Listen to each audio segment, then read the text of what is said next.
Assalamualaikum warahmatullahi wabarakatuh. Pemirsa Ulas Pinjol, ketemu lagi bersama saya di HR YouTube channel. Di video kali ini saya akan share kepada kalian bagaimana cara membersihkan nama kita ketika kita gagal bayar di pinjaman online.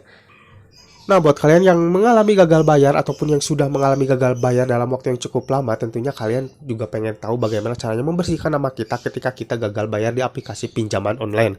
Oke, mungkin tanpa basa-basi lagi kita langsung saja ke videonya.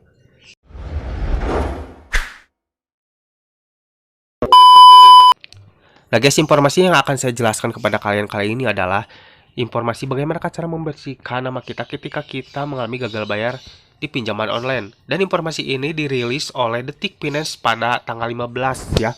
Berarti kurang lebih 1 minggu yang lalu. Detik Finance merilis di sini informasi bagaimana cara membersihkan nama kita ketika kita mengalami gagal bayar di pinjaman online. Ini saya akan bantu jelaskan sedikit demi sedikit ya dari artikel berikut. Karta debitur nakal yang tidak bayar atau gagal bayar pinjol bisa-bisa tidak dapat melakukan pinjaman lagi. Satu-satunya solusi adalah memberesi hutang atau tunggakan kepada kreditur. Nah, jadi di sini tuh dijelaskan, jikalau kalian ingin bersih nama kalian dari yang namanya pinjol ataupun dari BI checking ya, jalan salah satunya memang harus dibayar, karena dengan cara tersebut nama kita akan bersih lagi dari blacklist BI checking maupun slick OJK. Kalau di pinjol ilegal itu tidak ada kaitan dengan data dimanapun, tidak ada, itu hanya berkuatat yang ilegal sendiri. Kalau legal mereka punya data center di fintech. Kalau gagal bayar akan jadi pertimbangan peminjaman berikut, ujar Ketua Satgas Waspada Investasi Tongam L. Tobing dalam acara The Mentor. Detik.com Kamis 11 Agustus 2022. Nah, jadi di sini cukup jelas ya, jikalau kalian mengalami gagal bayar di aplikasi pinjaman online legal itu tentunya akan menghambat kalian ketika kalian ingin mengajukan pinjaman ke aplikasi lain ataupun juga ke bank. Namun buat kalian yang mengalami gagal bayar di aplikasi pinjaman online ilegal, kalian tidak perlu takut data kalian akan jadi jelek, karena di sini juga tertulis kalau di pinjol ilegal itu tidak ada kaitannya dengan data dimanapun, karena mereka mungkin aplikasinya ilegal ya, jadi tidak akan ada laporan kayak slick OJK ataupun blacklist BI checking. Jadi buat kalian yang mengalami gagal bayar di aplikasi pinjol ilegal, kalian tidak perlu takut ya akan data kalian akan jelek. Itu tidak akan ya kalau di aplikasi pinjol ilegal. Selain itu, ada satu hal penting yang perlu dipahami oleh para calon debitur. Tongam menyebutkan ada baiknya jika dana hasil dari kredit pinjol digunakan sebagai modal usaha. Dengan demikian, alih-alih membayar utang dengan utang lain, seorang debitur pun dapat membayar cicilan dengan hasil usaha tersebut.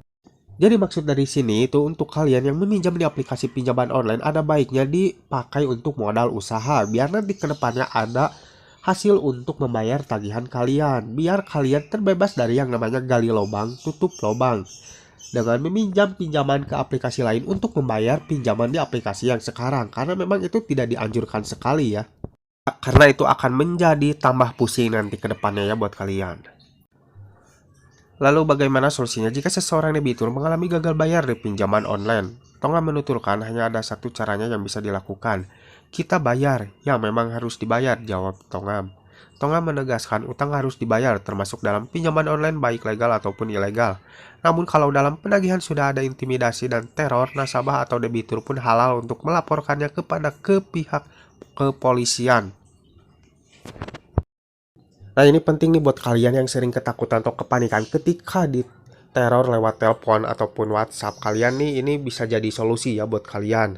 Karena di sini tuh tertulis, namun kalau dalam penagihan sudah ada intimidasi dan teror, nasabah atau debitur pun halal untuk melaporkannya kepada pihak kepolisian. Jadi buat kalian yang mungkin mengalami teror yang berlebihan, intimidasi ataupun perlakuan yang kasar dari penagih pinjol, kalian tuh wajib banget untuk melaporkannya ke pihak kepolisian. Jadi kalian tidak perlu takut lagi kalaupun ada penagihan yang kasar dan berlebihan, kalian tinggal lapor saja ke pihak kepolisian. Karena di sini juga tertulis kalian tuh halal untuk melaporkannya kepada pihak kepolisian.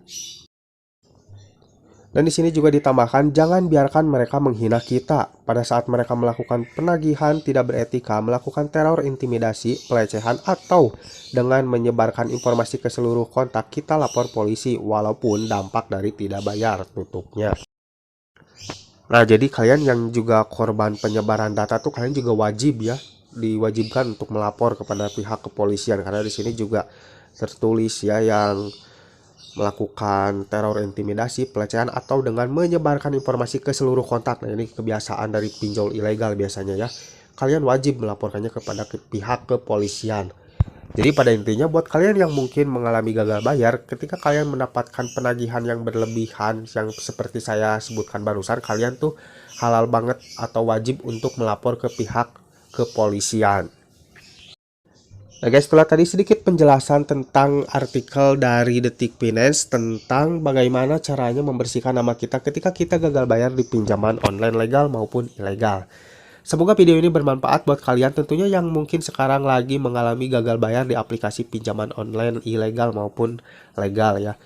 Pokoknya buat kalian yang sekarang lagi gagal bayar tentunya kalian tidak usah takut lagi ataupun kepanikan lagi ya. Tentunya kalau kalian mengalami gagal bayar dan mengalami teror yang berlebihan, kalian wajib untuk melaporkannya kepada pihak kepolisian. Oke guys, mungkin sampai di sini dulu video dari saya. Semoga video ini bermanfaat. Terima kasih yang udah nonton. Jangan lupa like dan juga share ke teman-teman kalian. Dan tetap dukung channel ini agar semakin berkembang dengan cara klik subscribe di bawah. Sampai jumpa di video selanjutnya. Assalamualaikum warahmatullahi wabarakatuh.